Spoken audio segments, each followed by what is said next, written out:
আশা নিয়ে 5 জন মনীষীর 5টি অসাধারণ উক্তি। নাম্বার 1, আশা হল অসীম অন্ধকারের মাঝেও আলো চেনার ক্ষমতা। ডেসমন্ড টুটু, সাউথ আফ্রিকান ধর্মগুরু। নাম্বার 2, পৃথিবীতে আজ পর্যন্ত যত বড় অর্জন হয়েছে তার পেছনে আশা ছিল সবচেয়ে বড় শক্তি। Martin Luther King junior, American শান্তিবাদী নেতা।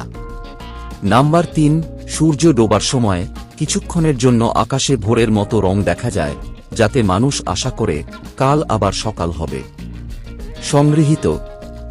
নাম্বার 4, বুকের মধ্যে আশা নিয়ে পথ চলো, তাহলে কোনোদিন একা চলতে হবে না।